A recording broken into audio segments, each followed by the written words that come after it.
আসসালামু আলাইকুম রহমতুল্লাহ। আজকে আমরা কোষ এর গঠনের চতুর্থ ক্লাস পড়বো ইনশাল্লাহ। তো আজকের ক্লাসে আমরা আলোচনা করব প্রোটোপ্লাস্ট সম্পর্কে। এর আগে আমরা কোষ প্রাচীর সম্পর্কে আলোচনা করছি গত ক্লাসে। এখন আমরা জানবো হচ্ছে প্রোটোপ্লাস্ট সম্পর্কে। সবার আগে জানতে হবে হচ্ছে যে প্রোটোপ্লাস্ট জিনিসটা কি। তো প্রোটোপ্লাস্ট যদি বলতে হয়, প্রোটোপ্লাস্ট হচ্ছে যে কোষ প্রাচীর ভিতরে, কোষ প্রাচীরের ভিতরে যা থাকবে, ধরি হচ্ছে এটা একটা কোষ প্রাচীর, এর ভিতরে থাকবে হচ্ছে কোষ ঝিল্লি, তারপর হচ্ছে থাকবে সাইটোপ্লাজম, এরকম করে ছড়ানো ছিটানো জেলির মতো সাইটোপ্লাজম থাকবে। তারপরে এখানে একটা সেন্টার বা নিউক্লিয়াস থাকবে, এরকম একটা নিউক্লিয়াস থাকবে। তাহলে এই কোষ প্রাচীর দিয়ে পরিবেষ্টিত যা যা পদার্থ আছে সবগুলোকে আমরা একসাথে বলবো হচ্ছে প্রোটোপ্লাস্ট। তাহলে এখানে আমরা কি কি বলছি? প্রথমে বলছি হচ্ছে প্লাজমা মেমব্রেন। প্রথমে আমরা বলছি প্লাজমা মেমব্রেন, প্লাজমা মেমব্রেন। তারপরে আমরা বলছি যে কি, তারপর আমরা বলছি ভিতরে যে সাইটোপ্লাজম গুলো আছে সেই সাইটোপ্লাজম। 2 নম্বর হচ্ছে সাইটোপ্লাজম। তারপর হচ্ছে যে 3 নম্বর হচ্ছে যে নিউক্লিয়াস, নিউক্লিয়াস, নিউক্লিয়াস হচ্ছে 3 নম্বরে। তাহলে এই তিনটা পদার্থকে, সরি, এই তিনটা একসাথে মিলে তোমার হচ্ছে যে ফর্ম করে প্রোটোপ্লাস্ট। তো আমরা প্রোটোপ্লাস্ট কাকে বলে সেটা সম্পর্কে জানলাম। প্রোটো দ্বারা আদি বোঝায়, প্লাস্ট হচ্ছে বস্তু আর কি, এই জন্য এটার নাম হচ্ছে প্রোটোপ্লাস্ট। আচ্ছা, এরপর হচ্ছে যে তোমার কোথায় কোথায় কোষ প্রাচীর থাকে সেটা তো আমরা জানি। উদ্ভিদ কোষে থাকে, ব্যাকটেরিয়ায় থাকে, ছত্রাকে থাকে। এর কোষ প্রাচীরের নিচে প্রোটোপ্লাস্টের অবস্থান। তো যাদের কোষ প্রাচীর থাকে না তাদের কি প্রোটোপ্লাস্ট থাকে না? অবশ্যই থাকে। তো হচ্ছে যে কোষ প্রাচীর ছাড়াই হচ্ছে যে প্লাজমা মেমব্রেন, তারপর হচ্ছে সাইটোপ্লাজম, তারপরে নিউক্লিয়াস, ওইগুলা ওইগুলা একসাথে হচ্ছে প্রোটোপ্লাস্ট গঠন করে। আর প্রোটোপ্লাস্টকে 2 ভাগে ভাগ করা যায়। একটা হচ্ছে সজীব প্রোটোপ্লাস্ট, বা একটা হচ্ছে নির্জীব বস্তু বা প্রোটোপ্লাজমীয় উপাদান, এটা আর কি। এখন হচ্ছে আমরা সজীব বস্তু সম্পর্কে একটু পরে জানবো। আগে আমরা জানবো হচ্ছে যে নির্জীব বস্তুগুলো সম্পর্কে। তো এখন নির্জীব বস্তু সম্পর্কে আমরা গত ক্লাসে একটু জানছিলাম যে নির্জীব বস্তু কয় টাইপের হইতে পারে। সঞ্চিত পদার্থ হইতে পারে, তারপর হচ্ছে নিশ্চিত পদার্থ হইতে পারে, অথবা বজ্র পদার্থ হইতে পারে। সেগুলোর এক্সাম্পল আমরা জানছি। সঞ্চিত পদার্থের মধ্যে আছে কার্বোহাইড্রেট, প্রোটিন, লিপিড। এগুলা সঞ্চিত পদার্থের মধ্যে কার্বোহাইড্রেট হইতে পারে, অথবা প্রোটিন হইতে পারে, অথবা লিপিড হইতে পারে। তারপরে খরিত পদার্থ আছে হরমোন, এনজাইম, নেকটার। হরমোন হইতে পারে, খরিত পদার্থের মধ্যে এনজাইম হইতে পারে, অথবা নেকটার হইতে পারে। আর এছাড়া হচ্ছে চর্বি, ট্যানিন, রেজিন, এগুলো সবগুলো হচ্ছে যে নিঃসৃত সরি, বর্জ্য পদার্থ। আচ্ছা, কোষীয় বিপাকে সৃষ্ট নির্জীব বস্তু কোষের সাইটোপ্লাজম এবং কোষ গহ্বর কোথায় কোথায় জমা থাকে? এটা সাইটোপ্লাজম এবং কোষ গহ্বরের মধ্যে জমা থাকে। সাইটোপ্লাজম এরকম করে একটা, এটা যদি একটা সেল চিন্তা করে, এখানের মধ্যে যে জলীয় বস্তুগুলো আছে সেগুলোকে একসাথে আমরা সাইটোপ্লাজম বলি। কোষ ঝিল্লি দিয়ে ঘেরা যে বস্তুগুলো থাকে। এরপর হচ্ছে এখানের মধ্যে আবার উদ্ভিদ কোষে বড় একটা সেল ভ্যাকিউল বা কোষ গহ্বর থাকে, এরকম করে। ওইটার কথা বলতেছে আর কি। এই 2টা জিনিসের মধ্যে হচ্ছে যে মেনলি জীব বস্তুগুলো থাকে। ঠিক আছে, ওকে। তারপর হচ্ছে যে এগুলা কি অবস্থায় থাকে, সেটা হচ্ছে যে এগুলা দ্রবীভূত অবস্থা থাকতে পারে, ওই দ্রবণের মধ্যে দ্রবীভূত অবস্থা থাকতে পারে, অথবা ক্রিস্টাল। ক্রিস্টাল মানে কি? নির্দিষ্ট জ্যামিতিক শেপ আছে, ধরো হচ্ছে ত্রিভুজাকার বা চতুর্ভুজাকার বা বর্গাকার বা সামান্তরিক আকার, এরকম। মানে এক্সাম্পল দিচ্ছি আর কি, এক্স্যাক্টলি যে এরকম এরকম না, ব্যাপারটা হচ্ছে যে মানে নির্দিষ্ট একটা শেপ থাকবে, সেটা হচ্ছে ক্রিস্টাল। তারপরে ফোঁটা বা দানাদার আকারও থাকতে পারে। আর নির্জীব বস্তুগুলোতে আমরা আগেই বলছি 3 ভাগে ভাগ করা যায়। একটা হচ্ছে সঞ্চিত খাদ্য। সঞ্চিত খাদ্যের মধ্যে কি হইতে পারে? কার্বোহাইড্রেট, প্রোটিন এবং লিপিড। নিশ্চিত পদার্থের মধ্যে কি হইতে পারে? হরমোন, তারপর হচ্ছে এনজাইম, তারপর হচ্ছে নেকটার হইতে পারে। বর্জ্য পদার্থের মধ্যে চর্বি, রেজিন, এগুলো হইতে পারে। চর্বি, রেজিন, এরকম অনেক পদার্থ আছে যেগুলো হচ্ছে যে বর্জ্য পদার্থ। আমরা সঞ্চিত পদার্থগুলো এবং নিশ্চিত পদার্থগুলোর নাম প্রত্যেকটা জানবো। এই ছাড়া বাকি যা আছে তা হচ্ছে বর্জ্য পদার্থ। এভাবে করে যদি আমাদের এমসিকিউ তে আসে আমরা তখন সেভাবে আনসার করবো ইনশাল্লাহ। আচ্ছা, এরপর হচ্ছে তোমাদের প্রোটোপ্লাজম। এখন একেবারে প্রোটোপ্লাস্ট থেকে আমরা প্রোটোপ্লাজমে চলে আসবো। কোষের অভ্যন্তরে যে অর্ধস্বচ্ছ, স্বচ্ছ না পুরোপুরি, এবং আঠালো টাইপের জেলির ন্যায় অর্ধতরল, তরল না, তরলের মতো অর্ধতরল এবং হচ্ছে এটা ঘন বেশি, এর জন্য বলছে অর্ধতরল। তারপর হচ্ছে কলয়েডাল ধর্মী, কলয়েড, ক্রিস্টালয়েড, এগুলো সম্পর্কে আমরা কেমিস্ট্রিতে জানবো। কলয়েডের আকার হচ্ছে একটু বড়, ক্রিস্টালয়েড আকার একটু হচ্ছে ছোট, ঠিক আছে।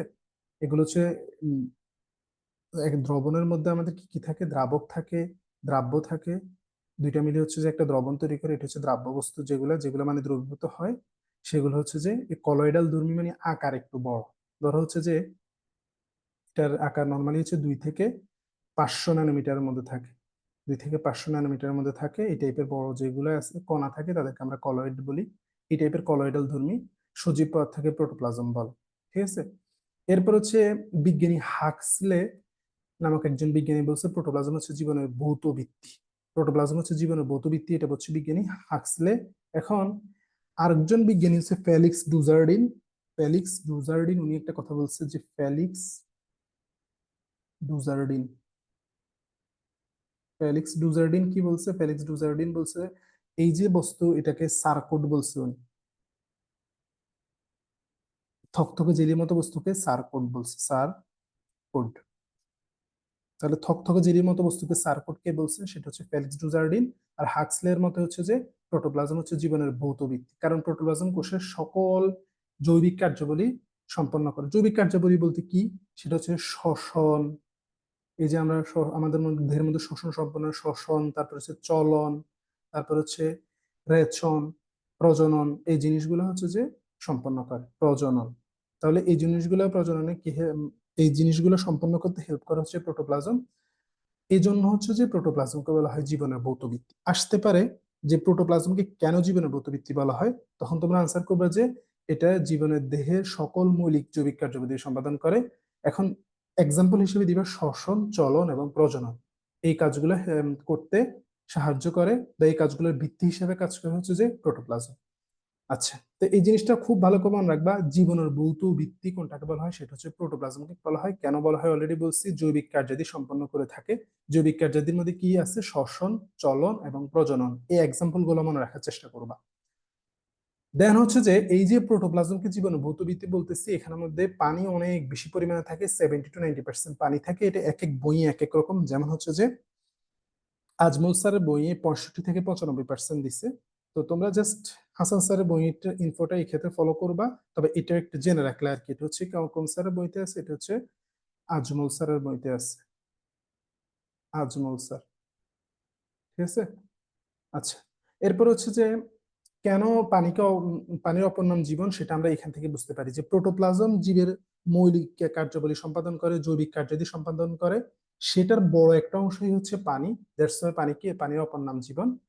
আর পানিকে ফ্লুইড অফ লাইফ বলা হয়, কারণ কোষের শরীরবৃত্তীয় প্রক্রিয়া যেগুলো আছে, ফিজিওলজিক্যাল যে প্রসেস গুলো আছে, সবগুলোর জন্য পানি প্রয়োজন। পানির উপস্থিতি ছাড়া সেগুলো সুসম্পন্ন। কোনো কোনো যে প্রক্রিয়া আছে একেবারেই বন্ধ থাকে, আবার কোনো কোনো প্রক্রিয়া আছে যেগুলো হচ্ছে যে ঠিকভাবে হয় না, এই জন্য বলছে সুসম্পন্ন হয় না পানির অভাবে। পানির অভাবে প্রোটোপ্লাজম একেবারে শুকিয়ে মারাই যাবে, কোষ মরে যাবে, এজন্য পানি মাস্ট।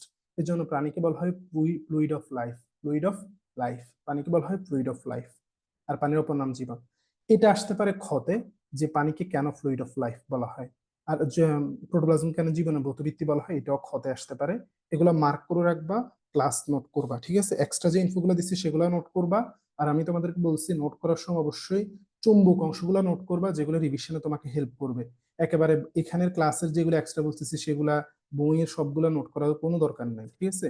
একেবারে ছোট ছোট ছোট টু দি পয়েন্ট কথাগুলো নোট করবা, এক্সট্রা ইনফোগুলো নোট করবা, ঠিক আছে। কারণ এজ এ স্টুডেন্ট তোমার 3-4টা বই পড়ার টাইম থাকবে না, যা ইনফো এক্সট্রা দেওয়া হবে সেগুলো নোট করে ফেলবা, শেষ। এরপর হচ্ছে এছাড়া উদ্ভিদের ক্ষেত্রে বীজের অঙ্কুরোদ্গম যেটা আছে, অঙ্কুরোদ্গম মানে বীজ থেকে যখন চারা উৎপন্ন হয় তখনও পানির প্রয়োজন হয়। তখন আরেকটা জিনিসের প্রয়োজন হয়, সেটা হচ্ছে তোমার শক্তির প্রয়োজন, শক্তির প্রয়োজন, ঠিক আছে। শক্তির প্রয়োজন হয়, ঠিক আছে। সেই শক্তিটা কোথা থেকে আসে সেটা জানার জন্য আমাদের অপেক্ষা করতে হবে কোষ রসায়ন পর্যন্ত। কোষ রসায়ন আমরা সেটা জানবো, সাসপেন্স থাকুক। আচ্ছা, এরপর হচ্ছে প্রোটোপ্লাজমের ভৌত বৈশিষ্ট্য কিছু আছে, কিছু আছে রাসায়নিক বৈশিষ্ট্য, কিছু আছে জীবীয় বৈশিষ্ট্য, সবগুলো সম্পর্কে আমরা এক এক করে জানবো। প্রথম হচ্ছে ফিজিওলজিক্যাল, মানে বাইরের অ্যাপিয়ারেন্স বা ওর কিছু ধর্ম, সেগুলা কিরকম। তো এখন হচ্ছে দেখো, আমরা ডেফিনেশনের মধ্যে পড়ছি প্রোটোপ্লাজম হচ্ছে অর্ধস্বচ্ছ ও কোনো নির্দিষ্ট কালার নাই, বর্ণহীন এবং জেলির মতো অর্ধতরল, জেলির মতো থকথকে টাইপের, দানাদার। এগুলোর মধ্যে নির্দিষ্ট ক্রিস্টাল থাকে, তারপরে বিভিন্ন দানাদার বস্তু থাকে। তারপর হচ্ছে কলয়েডাল ধর্মী, অলরেডি বলছি কলয়েডাল বলতে আসলে কি বোঝায়। প্রশস্ত পরিবেশে এটা জেলি থেকে তরল, মানে ইন্টার কনভার্সন হয়, কখনো জেলি থেকে তরল আবার কখনো তরল থেকে জেলি, দুইটাই হইতে পারে।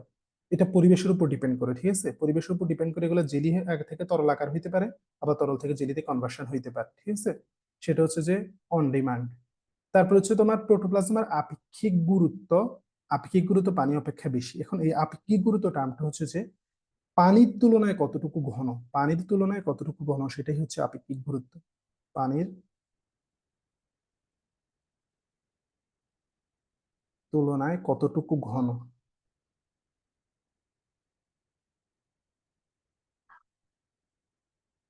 পানির তুলনায় ঘনত্বই হচ্ছে আপেক্ষিক গুরুত্ব। এখন দেখো, এই কথাটা মাথায় রাখলে এই আপেক্ষিক গুরুত্ব টার্মটা অনেক জায়গায় ইউজ হয়েছে, তুমি দেখবা।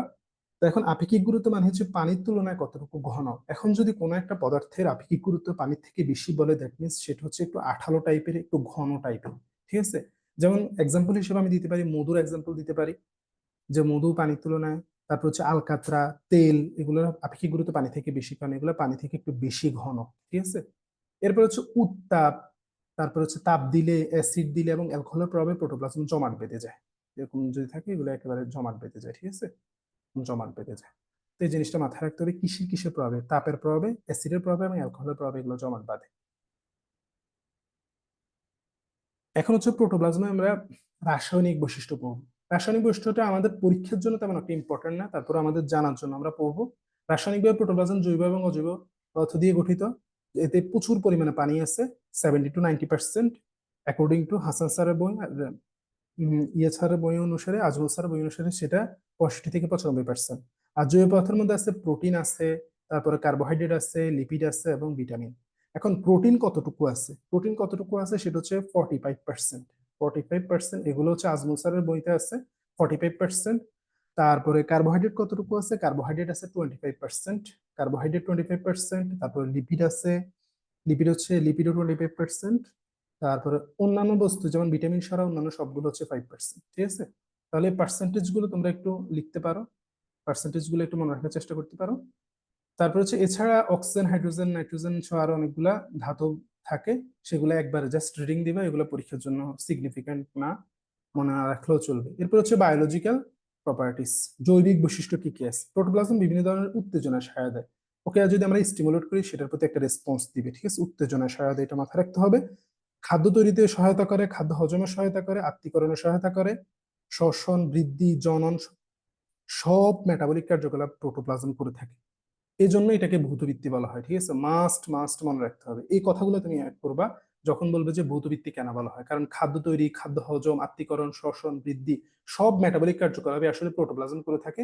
এই জন্য এটাকে বলা হয় জীবনের ভৌতবৃত্তি, জীবনের ভৌত ভিত্তি, জীবনের ভৌতবৃত্তি বলা হয়। প্রোটোপ্লাজম জৈবিক বৈশিষ্ট্য জীবেরই বৈশিষ্ট্য, মানে এই ক্যারেক্টারিস্টিক গুলো যেটা আমরা ধারণ করি, ঠিক আছে, সেগুলো অ্যাকচুয়ালি হচ্ছে যে প্রোটোপ্লাজম করে থাকে। অবিশ্রবণ প্রক্রিয়ায় প্রোটোপ্লাজম পানি গ্রহণ ও ত্যাগ করতে পারে। তোমাদের যে জিনিসটা মাথায় রাখতে হবে, কোন প্রক্রিয়ায়, শোষণ প্রক্রিয়া, ব্যাপন প্রক্রিয়া, কোন প্রক্রিয়ার মাধ্যমে হচ্ছে পানি গ্রহণ ও ত্যাগ করে, সেটা হচ্ছে অবিশ্রবণ প্রক্রিয়া। অবিশ্রবণ প্রক্রিয়া বলতে আমরা কি বুঝি, যে একটা বৈষম্যবেদ্য পর্দা দ্বারা থাকবে, এরপরে হচ্ছে যে বৈষম্যবেদ এক পাশ থেকে অন্য পাশে পানি যাবে, যেখানে পানির অভাব আছে সেখানে মানে হচ্ছে যে বেশি ঘনত্ব থেকে বেশি ঘন, যেখানে কম ঘন থেকে বেশি ঘনর দিকে যাবে। ধরো হচ্ছে যে এইদিকে এইদিকে পানির এখানে ঘনত্ব বেশি কোন একটা বস্তুর, তো পানি এই দিক থেকে এদিকে যাবে, ঠিক আছে। পানির ঘনত্ব এখানে বেশি থাকলে পানি এদিক থেকে এদিকে যাবে, যেখানে পানির অভাব। যেমন হচ্ছে কিসমিস দিয়ে মনে রাখতে পারো, কিসমিস যখন হচ্ছে আমরা পানিতে দিয়ে ফেলি তখন অবিশ্রবণ প্রক্রিয়া সেটা পানি শোষণ করে নেয়, ঠিক আছে। আচ্ছা, তাহলে অবিশ্রবণ প্রক্রিয়া প্রোটোপ্লাজম পানি গ্রহণ ও ত্যাগ করতে পারে, প্রক্রিয়াটার নাম জানবা এবং এদের মৃত্যু ঘটে। এরা নশ্বর, অবিনশ্বর না, নশ্বর। এদেরও মৃত্যু ঘটে প্রোটোপ্লাজমে। এরপর হচ্ছে মুভমেন্ট অফ প্রোটোপ্লাজম, প্রোটোপ্লাজমের মধ্যে চলন দেখা যায়, ঠিক আছে। প্রোটোপ্লাজম স্থির থাকে না, প্রোটোপ্লাজমের মধ্যে চলন দেখা যায়। এখন এটার চলন গুলার যে এক্সাম্পল গুলো আছে সেগুলো অ্যাডমিশন টেস্টের জন্য গুরুত্বপূর্ণ, এবং এটা একটু তোমরা বুঝার চেষ্টা করো বা আসলে চলো। তো প্রোটোপ্লাজমের যে গতিময়তা বা চলনশীলতা সেটাকে আমরা চলন বলি নর্মাল। কোষ প্রাচীর যুক্ত এবং কোষ প্রাচীর বিহীন প্রোটোপ্লাজমের চলন বিনতি দেখা যায়। যাদের কোষ প্রাচীর বাইরে একটা কোষ প্রাচীর আছে এবং যাদের নাই, ডাইরেক্ট হচ্ছে যে এরকম কোষঝিল্লি, তাদেরও চলনের মধ্যে অবশ্যই ডিফারেন্স থাকার কথা। কোষ প্রাচীর যুক্ত প্রোটোপ্লাজমে জল স্রোতের মতো, পানি যেরকম স্রোতের মতো যে চলন, যে দেখা যায় তাকে আবর্তন বা সাইক্লোসিস বলে। তো এটা একটা কোশ্চেন হইতে পারে যে কোষ প্রাচীর যুক্ত যেগুলো, সেগুলোর মধ্যে শুধু সাইক্লোসিস বা আবর্তন দেখা যায়, যাদের মধ্যে কোষ প্রাচীর আছে, এরকম বাইরে একটা কোষ প্রাচীর আছে তারপর হচ্ছে কোষঝিল্লি, তাদের ক্ষেত্রে হচ্ছে যে সাইক্লোসিস বা আবর্তন দেখা যায়। অন্যদের ক্ষেত্রে সাইক্লোসিস বা আবর্তন নাই, যাদের হচ্ছে যে কোষ প্রাচীর থাকে না। আচ্ছা, তাহলে আবর্তন আবার দু ধরনের। আবর্তন হচ্ছে দু ধরনের, একটা হচ্ছে একমুখী আবর্তন, একটা হচ্ছে বহুমুখী আবর্তন। একমুখী আবর্তনটা কি? দেখো, একমুখী আবর্তন যদি আমি তোমাকে বুঝাইতে যাই, এটা হচ্ছে ধরো এটা হচ্ছে একটা গহ্বর, এটা একটা গহ্বর। এখন আমি গহ্বরটা আগে জিনিসটা এঁকে নিই, তারপর হচ্ছে এটা একটা গহ্বর। এখন এটা চারপাশে দিয়ে যদি প্রোটোপ্লাজমের যে মুভমেন্ট, এরকম করে চারপাশে প্রোটোপ্লাজমের যে মুভমেন্ট, সেটাকে তুমি বলবে যে একমুখী আবর্তন, মানে একটা নির্দিষ্ট গহ্বরের চারপাশে আবর্তন। এখন যদি জিনিসটা এরকম হয়, জিনিসটা এরকম হয়, দেখো এরকম একটা বস্তু আমরা আঁকার চেষ্টা করি। এখানে এই একটা গহ্বর, এই একটা গহ্বর, এই একটা গহ্বর। তখন এই দিকে এখানে একটা মুভমেন্ট আমরা দেখতে পারবো, এই গহ্বরকে কেন্দ্র করে বা এই গহ্বরের চারদিকে এখানে একটা মুভমেন্ট দেখতে পারবো। তারপর হচ্ছে যে এখানে একটা মুভমেন্ট দেখতে পারবো। তাহলে আমরা অনেকগুলা মুভমেন্ট দেখতে পাচ্ছি। বিভিন্ন কয়েকটা গহ্বর আছে, প্রত্যেকটা গহ্বরের চারপাশে মুভমেন্ট, তখন সেটা হচ্ছে বহুমুখী আবর্তন। তাহলে একমুখী আবর্তন হচ্ছে যে একটি গহ্বরকে কেন্দ্র করে কোষ প্রাচীরের পাশ দিয়ে নির্দিষ্ট পথে একদিকে ঘুরতে থাকে, সেটা হচ্ছে একমুখী আবর্তন। যেমন আমরা এখানে দেখছি একটি মাত্র গহ্বরকে কেন্দ্র করে।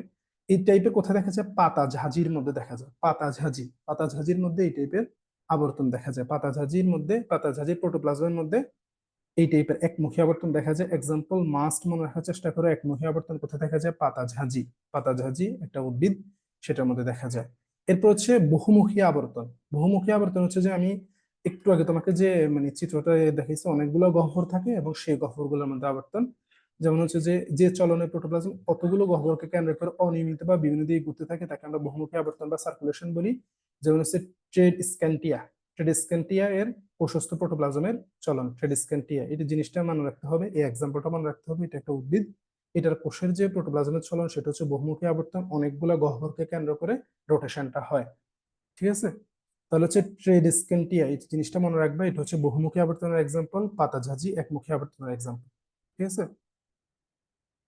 এরপরে হচ্ছে যে আমরা যদি শেষের দিকে চলে আসছি, এখন হচ্ছে যে প্রোটোপ্লাজমের প্রধান কি কি অংশ, যেটা আমরা ক্লাসের শুরুতে বলে ফেলছি, সেটা হচ্ছে প্লাজমা মেমব্রেন বা কোষঝিল্লি, তারপর হচ্ছে সাইটোপ্লাজম এবং নিউক্লিয়াস। এই তিনটি হচ্ছে প্রোটোপ্লাজমের প্রধান অংশ। ঠিক আছে? তাহলে আমরা শুরুতে আমরা যদি একটু রিক্যাপ করার চেষ্টা করি, রিক্যাপ করলে হচ্ছে আমরা প্রথমে আজকের ক্লাসে আমরা পড়াশোনা করছি প্রোটোপ্লাস্ট সম্পর্কে। প্রোটোপ্লাস্টের মধ্যে সজীব একটা প্রোটোপ্লাজম অংশ থাকবে আর নির্জীব বস্তু থাকবে। নির্জীব বস্তুর মধ্যে হচ্ছে যে নির্জীব বস্তু, নির্জীব বস্তুর মধ্যে থাকবে হচ্ছে কি? সঞ্চিত পদার্থ, সঞ্চিত পদার্থ, তারপর হচ্ছে ক্ষরিত পদার্থ, তারপর হচ্ছে বর্জ্য পদার্থ, বর্জ্য। সঞ্চিত পদার্থের মধ্যে বলছি কার্বোহাইড্রেট, প্রোটিন, লিপিড।